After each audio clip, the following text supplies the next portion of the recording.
बिस्मिल्लाहिर्रहमानिर्रहीम। अस्सलाम वालेकुम। My name is Bisma Raza and welcome to my channel scene से सीखो और सिखाओ।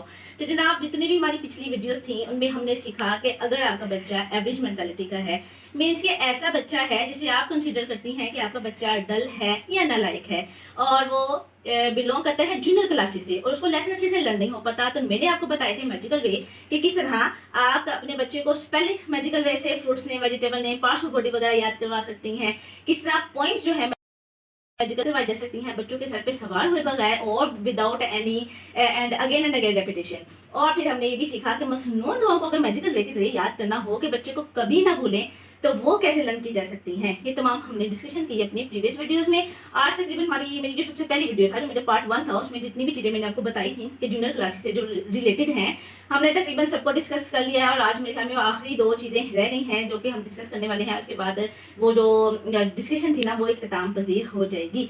So today, what we are going to discuss or learn, we are going to discuss or learn how to learn stories and essays.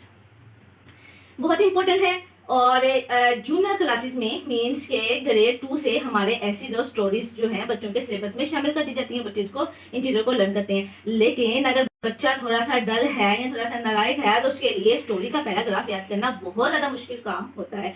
तो इसको मैंने थोड़ा सा बनाया है आसान। कुछ ऐसी टिप हैं, कुछ टेक्निक ऐसी हैं जिनके जरिए आप बच्चे के लिए इजीनेस पैदा कर सकती हैं।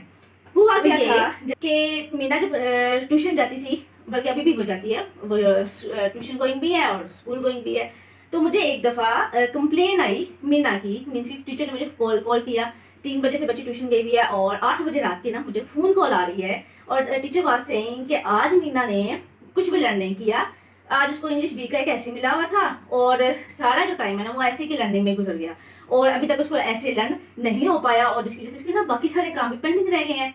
और टीचर ने मुझे ये भी कहा कि मैंने इसको बहुत दफ़ा अपने पास बुलाया है, इसको मैंने सिखाया है, इसको मैंने ट्रांसलेशन बताई है, वर्ड्स की मीनिंग बताए हैं कि किसी तरीके से लर्न कर लेना, लेकिन नहीं हो पाया। तो उसके काम जो ना पेंडिंग रह गए हैं। तो मैंने टीचर की बात सुन ली, लेकिन मैंने मुझसे बोला कि अच्छा मिस, अगर नेक्स्ट टाइम ऐसे हुआ ना कि इसको इंग्लिश बी की वर्किंग मिली है और इसमें कोई स्टोरी है या ऐसे, इसको स्टोरी मिली हुई थी ना उस वक्त लर्न करने के लिए, तो जो उसके उससे नहीं हो पाई थी। फिर मैंने कहा अगर नेक्स्ट टाइम ऐसा हुआ तो आप ऐसा कीजिएगा कि बाकी तमाम काम उसको करवा दीजिएगा। ये वाला जो इंग्लिश बी का काम है ना, मुझे समझ आ गई थी क्योंकि वो पैराग्राफ की शक्ल में है, तो उससे लेंथी होता है, इस वजह से वो लर्न नहीं कर पाई और वैसे भी उसकी थोड़ी सी एवरेज बची हुई थी। तो मैंने कहा उसको लास्ट में रखिएगा और बाकी काम जो है आप उसको कर दीजिएगा।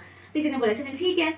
नेक्स्ट मैं फिर जब घर आई तो मैं देखा कि अच्छा, तो टीचर ने तो 3-4 घंटे लगा लिए बच्ची पे। 3 बजे से गई है, 8 बज गई हैं, अभी उसको लर्न नहीं हो पाई वो। और वो थी भी कोई फुल स्टोरी नहीं थी, ग्रेड 2 में थी मीना उस वक्त। और ग्रेड 2 में आप अंदाज़ा लगा सकते हैं कि स्टोरी की जो क्वांटिटी है वो लाइन्स कितने की होंगी, तो वो जो कि उससे नहीं लर्न हो पाई। फिर मैं जब घर आई मैंने कहा अच्छा ये काम तो मुझे ही करना है ना। फिर मैंने इसकी बुक को ओपन किया, मैंने देखा कि अच्छा इसकी जो स्टोरी है उसकी है।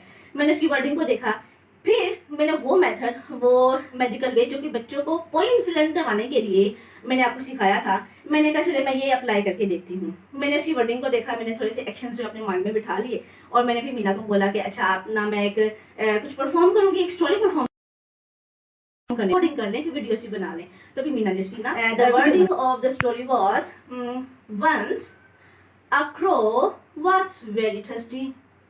He flew here and there in search of water, but he did not find water anywhere. At last, he reached in a garden. There he saw a pot of water, but there was a little water in the pot. His beak could not reach the water. अब आपने expressions आपको show नहीं हो रहे, otherwise इसमें expressions भी मेरे full नज़र आ रहे हैं, मैंने ऐड किए हैं। इसके अलावा एक्शंस आपको दिखाई दे रहे हैं, साथ में टोन भी है। अब आपने जब भी बच्चे को लर्न करवाना है ना, आपने कहना है कि बेटा जिस वे के जरिए, जिस एक्शन के जरिए, जिन एक्शंस के जरिए या एक्सप्रेशंस के साथ मैं आपको रिकॉर्डिंग करके दूंगी ना, आपने सेम उसी तरीके से ना इस चीज़ को लर्न करना है। तो आपका बच्चे जब बार बार इसको करेगा ना कि हिज बीक को आप इस तरह भी कर सकते हैं और इस तरह भी, जिस तरह आपको ईजी रहे, कन्वीनियंट रहे। His beak could not reach the water. अब बच्चा जब इसको बार बार लर्न करेगा तो एवरेज बच्चा है तो क्यों नहीं लर्न कर पाएगा। His beak could not reach the water. He hit upon a plant. He threw some pebbles into the water. The water rose up. He drank water and flew away. तो जनाब ये था वो मेथड, वो tip, वो technique जो कि मैंने एक मीना को, जो कि एवरेज मेंटालिटी की स्टूडेंट थी, उसको स्टोरी लर्न नहीं हो पा रही थी, तो मैंने स्टोरी लर्न करवाने के लिए उसको जो है ये टेक्निक यूज़ करके जो है दी थी। और अल्हम्दुलिल्लाह, और जो उसने 4 घंटे लगाए याद करने में, उसको नहीं हो पाया, और मैंने 2 दिन में याद हो गई होगी, 3 दिन में उसको बहुत अच्छे से जो चीज़ है ये याद हो गई थी। तो आप भी ज़रूर अप्लाई कीजिएगा इस मेथड को। नेक्स्ट जनाब बात जो है वो इधर ही खत्म नहीं हो जाती। अब हम बात करेंगे कि स्टोरीज को तो हमने इस तरीके से लर्न कर लिया, देन अब हम ऐसे को किस तरह लर्न करेंगे। तो जो स्टोरीज हैं और ऐसे है ना, इनकी कहानी थोड़ी डिफरेंट होती है, क्योंकि स्टोरी एक स्टोरी है और उसमें जो है एक कहानी चल रही होती है, लेकिन जो ऐसे है उसमें ज्यादातर he, she, it, I, you, they, you, is, am, are की बात हो रही होती है। तो बात करने का मकसद ये है कि स्टोरीज में तो एक्सप्रेशन वगैरह या एक्शन बन जाते हैं ना, लेकिन ऐसे वगैरह में ना थोड़ा सा डिफिकल्ट हो जाता है कि हम किस तरह एक्शन जो है ना वो परफॉर्म करें। लाइक अगर ऐसे आपका है कि टीचर के बारे में, माई टीचर, तो उसमें आप कह सकते हैं, बच्चे को इस तरह गाइड कर सकते हैं, my teacher wears neat and clean dress, she is very regular and punctual, she is very beautiful. Like अगर रिक्वायरमेंट है, तो अगर पॉसिबिलिटी है, अगर नहीं है तो फिर क्या करेंगे। अब मैं आपको बता रही हूँ स्टेप 2। स्टेप 1 जो कि सिर्फ स्टोरी की रिक्वायरमेंट थी, आप इस तरीके से बच्चे को वीडियो बनाकर दे देंगे, वो याद करेगा। अब जो स्टेप 2 है वो एक्चुअली स्टोरीज का तो स्टेप 2 है, लेकिन एसेस के लिए वो स्टेप 1 है। अब वो है क्या जनाब, हमारे यहाँ होता क्या है कि जब बच्चा ट्यूशन पढ़ने जाता है या मदरसे घर में बच्चों को पढ़ाती है, तो बच्चा 1 क्लास से रिलेट करता है, 2 क्लास से रिलेट करता है, हम क्या करते हैं, बच्चा कोई चीज़ हमारे पास लेके आया कि मम्मा या टीचर मुझे ये लर्न करना है, हमने वो सेंटेंस पूरा पढ़ के बच्चे को दे दिया कि बेटा जाओ बैठ के इसको लर्न करके आओ। हरगिज़ ऐसे नहीं करना, ये कोई तरीका नहीं कि वो उसको कैसे लर्न करेगा, आपने उसको रट्टा लगाने के लिए भेज दिया। तो जब भी बच्चे को कुछ भी लर्न करने के मिला है, वो उर्दू का है या इंग्लिश से बिलोंग करता है, किसी भी चीज़ से, किसी भी सब्जेक्ट से बिलोंग करता है, सबसे पहले आप देखेंगे चीज़ है क्या, और फिर उसमें जितने भी डिफिकल्ट वर्ड्स हैं, because all those words will be new for your kid, वो उससे पहले उसको रिकॉग्नाइजेशन नहीं है वर्ड्स की, उसके लिए सब कुछ नहीं आया, क्योंकि वो ग्रेड 1 या ग्रेड 2 से रिलेटेड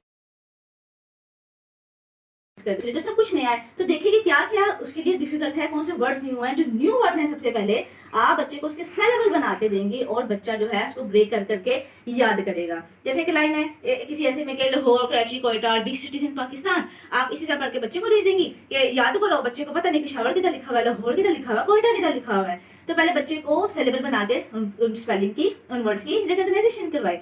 जब बच्चे की जुबान पर वो स्पेलिंग, वो वर्ड्स रवा हो जाएंगे, फिर हम क्या करेंगे, बच्चे को कहेंगे अच्छा बेटा अब ये पूरा सेंटेंस लर्न करके आओ। अब सारी बात है कि ग्रेड 1 या 2 या 3 से रिलेट करता है बच्चा, तो टीचर कभी भी फुल ऐसे या फुल स्टोरी लर्न करने के लिए नहीं देंगी।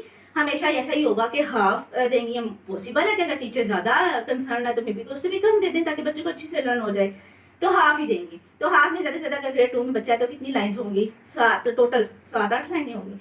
4 एक दिन के लिए होंगी, जो 4 है वो नेक्स्ट डे के लिए होंगी। तो पहले आपने उन 4 जो इसको सेंटेंस मिले हैं उसके तमाम डिफिकल्ट वर्ड्स को लर्न करवाना है, देन उसके सेंटेंस को लर्न करवाना है, और जब ये वर्ड्स और सेंटेंस बच्चे को लर्न हो जाए, देन आप ऐसा कर सकती हैं कि आप अब एक वीडियो बनाएंगी, बच्चे से बनवाएंगी, जो उसको याद हुआ होगा, जो कि उसने सेपरेट याद किया होगा। अब आपने तमाम चीज़ों को असम्बल करके एक पैराग्राफ में वीडियो बनाकर रिकॉर्डिंग करके बच्चे को दे देनी है। बच्चा उसको बार बार सुनेगा और उसको याद करेगा, और उसको इंशाल्लाह इस तरीके से बहुत अच्छा भी याद होगा और बहुत अच्छा रिजल्ट आपको बच्चा देगा। तो उम्मीद है कि आज की जो टिप है, जो आज का मैजिकल वे है स्टोरीज को लर्न करवाने के लिए और ऐसे इसको बच्चे को लर्न करवाने के लिए, भी आपको पसंद आया होगा। जरूर वीडियो को लाइक कीजिएगा और अपने बच्चे पे अप्लाई करके भी देखिएगा, इंशाल्लाह बहुत अच्छे रिजल्ट मिलेंगे।